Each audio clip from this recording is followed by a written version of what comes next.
From Kansas City, it's the Rob Rang Training Camp Roundup today, as well as what's going on with Roquan Smith in Chicago, and how do you deal with the loss of an elite tackle that you needed in 2022. Today on Locked On NFL Draft. You are Locked On NFL Draft, your daily podcast covering the NFL Draft. Part of the Locked On Podcast Network, your team every day.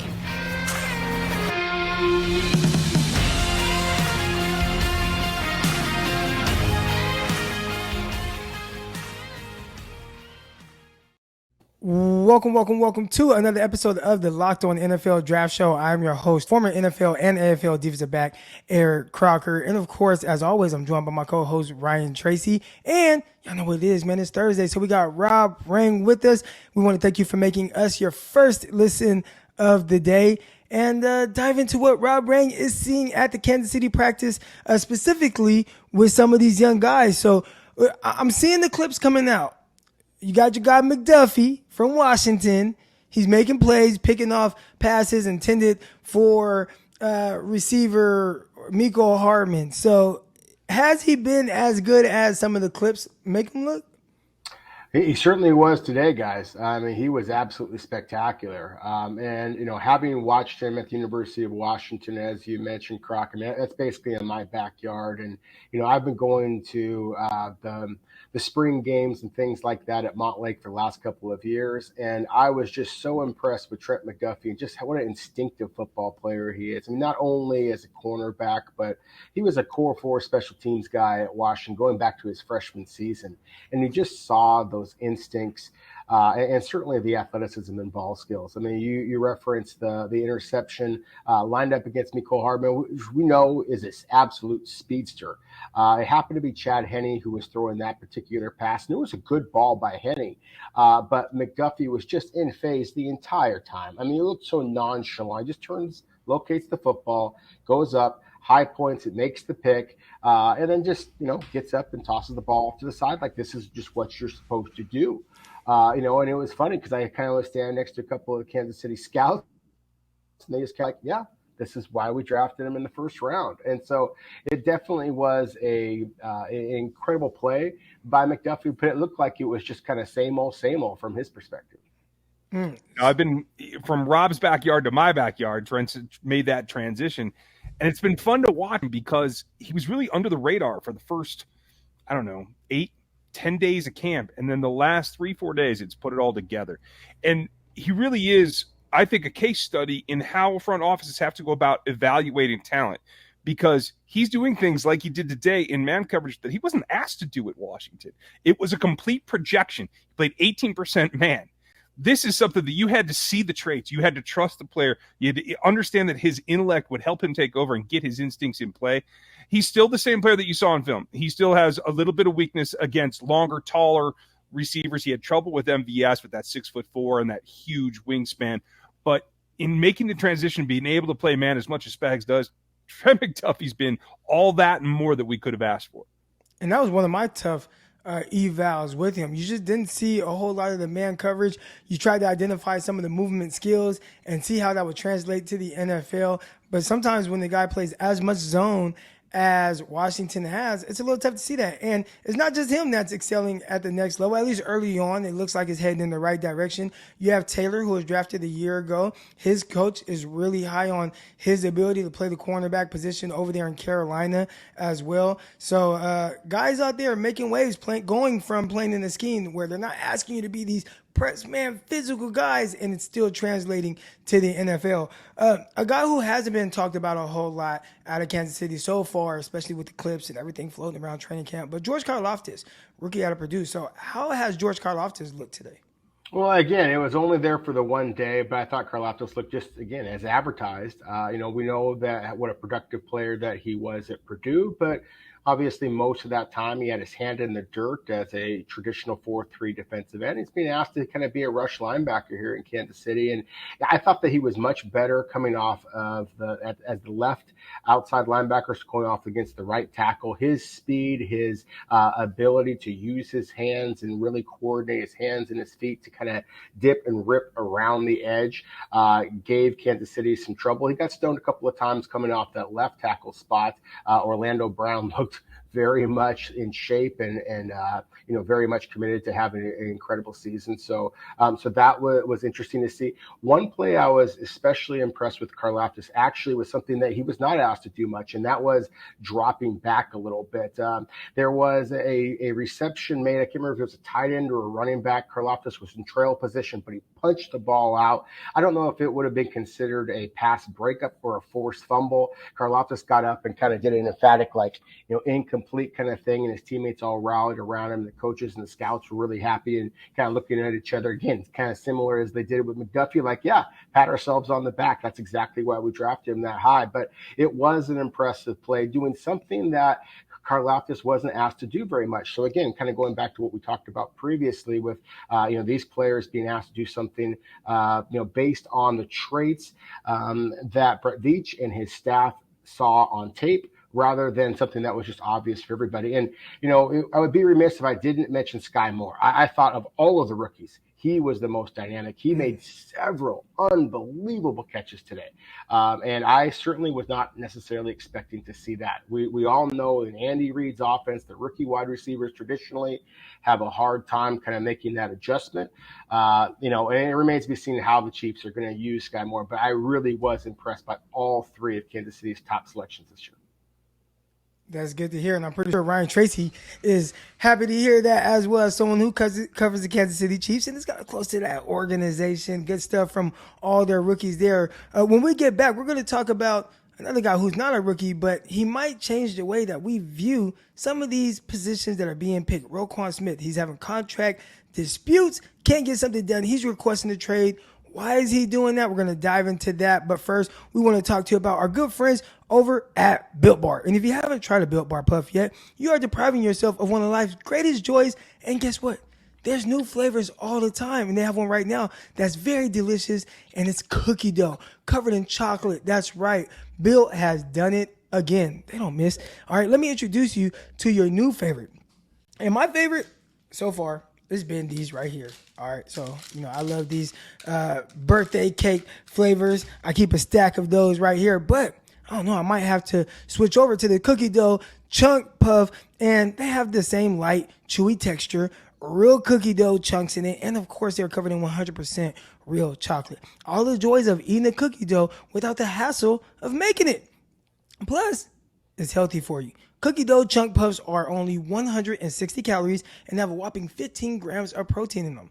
Run to Built.com right now and snag you a box for you or the family. If you're like me, I hide it in my office because I want them all to myself. All right, so find a good hiding place for them. Like all Built Bars, the new cookie dough chunk puffs, again, are covered in 100% real chocolate, and that means they are healthy and tasty. Chocolate-covered cookie dough with a light, fluffy texture, they are so good. And what's great about Built, they are all made with collagen protein, all right, which your body absorbs more efficiently, and it provides tons of health benefits so that, when you're eating something that tastes this good, it's also good for you. You're going to love the new cookie dough chunk puff. Whether you need a snack for your workout, if you need a late night treat, you want to grab something quick to bite, Built is the perfect protein bar for you, and they taste better than the candy bar. So ditch all the calories, ditch all the fat, ditch all the sugar, grab yourself a Built Bar.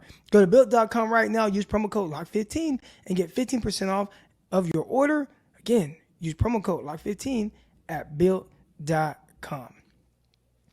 All right, y'all. So let's talk about this Roquan Smith situation. If you are living under a rock and you haven't heard the news yet, Roquan Smith, standout linebacker, all-pro linebacker for the Chicago Bears, who they drafted him top 10 to be a terrific linebacker, and he has been that. But they don't want to pay him like he's one. And I think that right there is one of the issues why drafting a player at a quote-unquote non-premium position, it can get a little dicey, it can get a little sticky, especially depending on the situation you are in. What what is Chicago trying to do here? Are they trying to build around their young player? Or are they trying to break everything up and really start over from the ground up? Rob, what are your thoughts on really just how this situation has played out and how Chicago Bears are handling it? Oh yeah, that's it, Croc. I mean, it almost feels like the Chicago Bears are trying to kind of wipe the slate clean and start all over again because, Roquan Smith, as you said, has basically done everything that the Bears had possibly could have hoped that the Butkus Award winner, number 9 overall selection a couple of years ago would do. I mean, he's been an all-pro linebacker. He is incredibly productive, very durable player. He's an absolute superstar, but that therein lies the rub. And so for a long time, I've had these conversations with, general managers and scouts and draft analysts like yourself, gentlemen, and just, the whole strategy behind premium positions as opposed to those so-called non-premium positions, like an inside linebacker, like a running back, like a guard. Yeah, he might wind up becoming a Pro Bowler. And even if he does so, however, are you going to want to completely change your salary cap structure when he is off of that rookie contract, and really build your team around him? It can put teams in an awful bind, and especially if you're a team like the Chicago Bears that have had some turnover at the general manager and head coach positions. You are taking somebody else's player that they had a certain salary cap structure in mind, and then they since have been replaced. And so, again, therein lies the conversation. And I've talked to a lot of guys over the years that basically said, look, if I'm a general manager, I'm just going to try and draft the best player available. I don't care what position he is. You aren't going to get yourself fired if you draft Pro Bowlers. And for a long time, I subscribed to that theory. But I think that Roquan Smith, and again, guards and running backs as well, to me, those are 3 positions that we see fairly consistently drafted in the top 10. That just don't make a lot of sense financially for you to do so, even if they are good. And so that, again, that is the struggle that Roquan Smith, I think, is going to be facing here in Chicago. The turnover at the front office, I think, is part of this. You hit it on the head because Ryan Poles, Trey Koziel, and Ian Cunningham have inherited a team that isn't necessarily built the way that they want to, and especially with a player coming into a second contract year, look at what they've done in this first draft that they were in control of.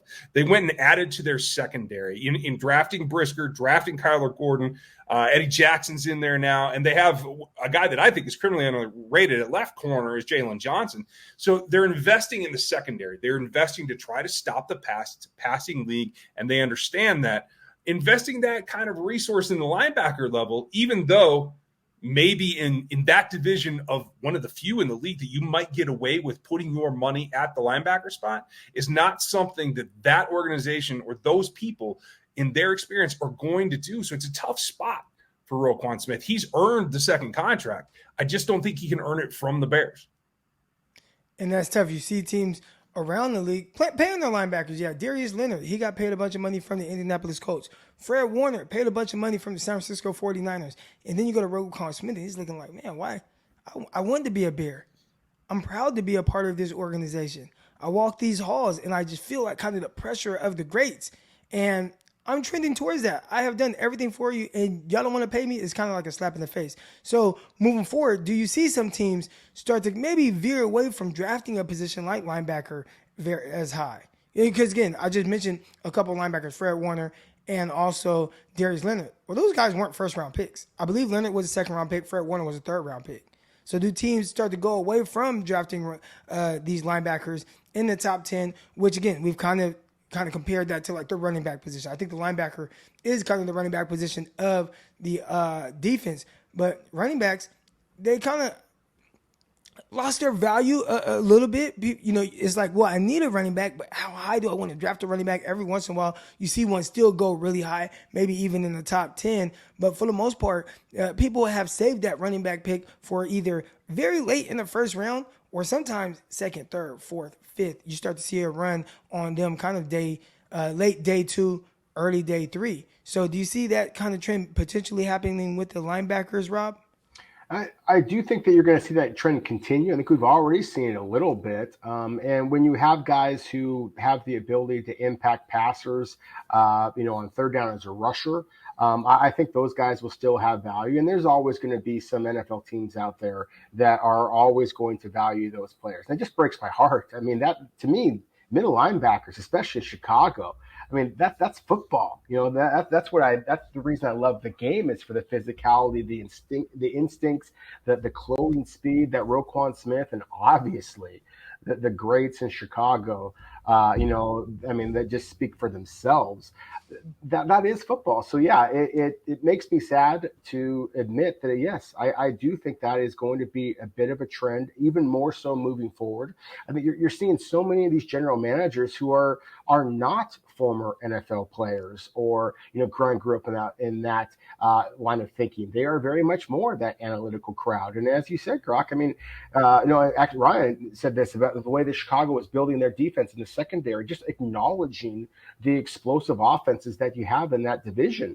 I think that's wise by Chicago, but at the same time, when Roquan Smith deserves that paycheck, as Ryan mentioned before, and to not get it from the team that you have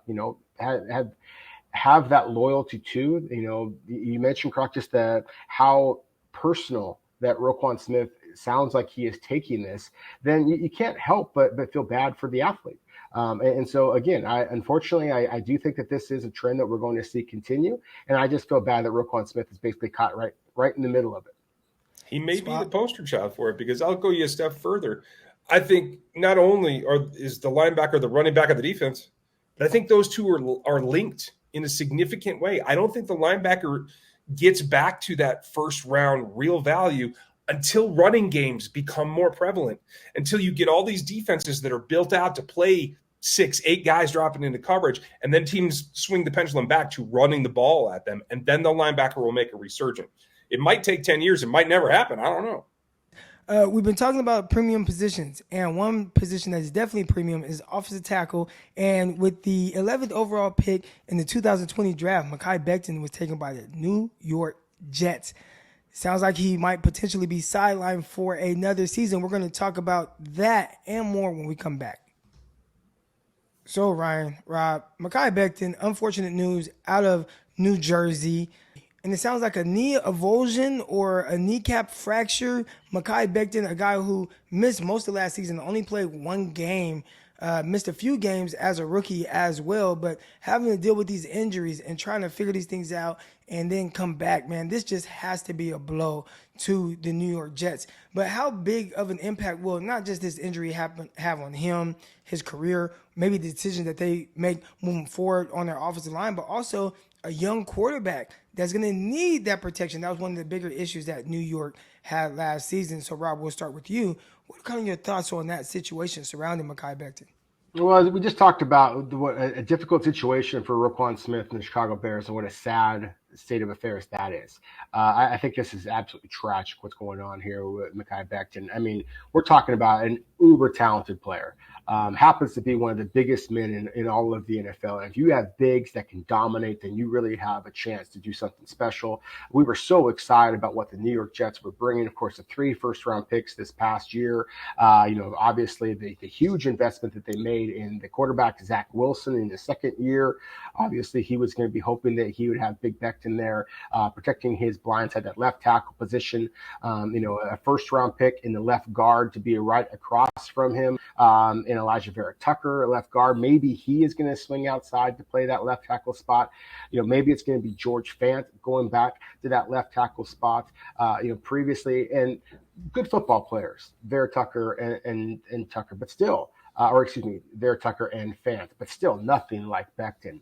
And let's be real. I mean, Becton has struggled with injuries his entire NFL career. And as I mentioned before, 367 pounds is what he was listed at during training camp. And this is a big man who has struggled with weight in the past. So now he's coming off of another injury. It's hard for big guys to stay healthy. So, I think it's easy to imagine a horrible scenario, unfortunately, for Becton and the Jets here. So it kind of goes back to that conversation that we had just a couple of moments ago about the premium positions compared to non-premium positions. As we just talked about, the Jets used 3 first-round selections this year. One of them was Garrett Wilson, Sauce Gardner, number 4 overall. The receiver, Garrett Wilson, number 10 overall. There were 3 offensive tackles that went in the top 10 this year. how much different would the New York Jets be right now if they had used one of those selections on an offensive tackle, knowing that Becton was a little bit of a durability risk? It's easy to look back at, 2020 vision and all that kind of stuff, but at the same time, it is obviously a little bit of a chick in the armor for a Jet squad that looked like they were very much going to be on the upswing. And now, unfortunately, this week, it looks like there's a lot more concern in New York. During the draft, I wanted to give the Jets credit because they addressed pillars. The 4 pillars of quarterback, tackle, edge rusher, and corner that you have to have, the premier positions. They did it. The only problem is you didn't quite, I think, associate the risk with your current roster enough. And this injury is not just the injury to one position, but like you said, now you're talking about shuffling the entire offensive line for the most part. You have Max Mitchell that you brought in late in the draft that maybe you have to use eventually. And now this line that you would finally hope to give Wilson a group to develop behind is now torn to shambles, and you have to patch it all back together and try to make it work. This sets the entire organization back because of the lack of development that you can get from the quarterback.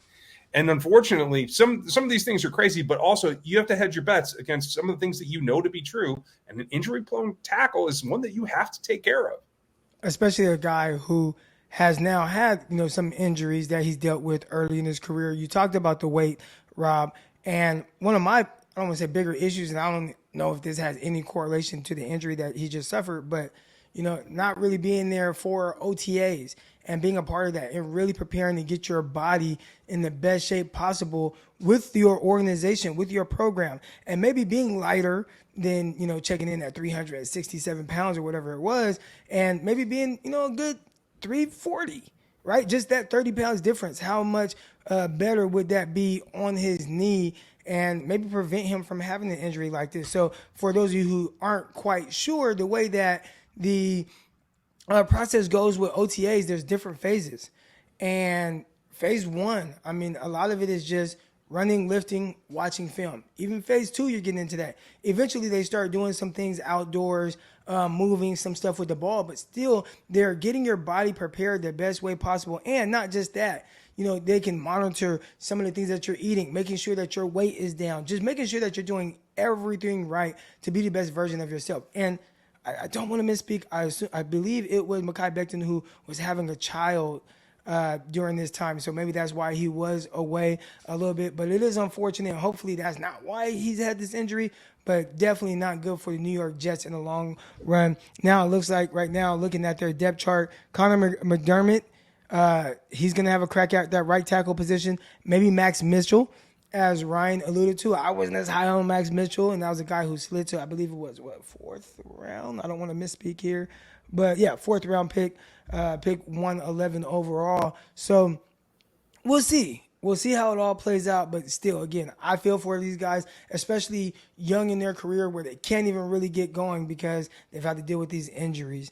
And that's an unfortunate part of the game of football. But that's going to do it for this episode of Locked On NFL Draft. I want to thank you for making us your first listen of the day. For your second listen of the day, you got the Locked On Chiefs with my guy Ryan Tracy. You got Locked On Seahawks. Rob Rang is a part of that. And Locked On 49ers with myself and Brian Peacock. But until next time, we'll see y'all tomorrow.